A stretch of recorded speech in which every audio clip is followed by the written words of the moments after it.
আজি আজি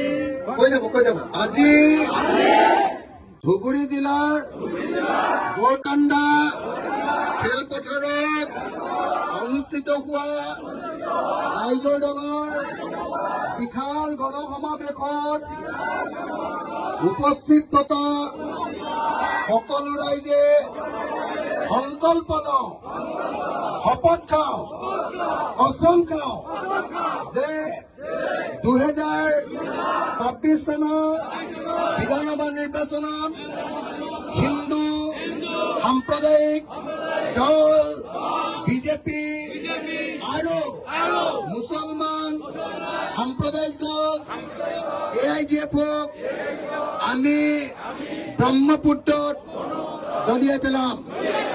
আমি নতুন চৰকাৰ, ধৰ্মনিৰপেক্ষ চৰকাৰ, মানুহৰ চৰকাৰ গঠন কৰিম। আমি আগন্তুক পঞ্চায়ত নিৰ্বাচনত ৰাইজৰ দলৰ প্ৰাৰ্থীসকলক গেছ চিলিণ্ডাৰ চিনত ভোট দি জয়যুক্ত কৰিম। ধন্যবাদ।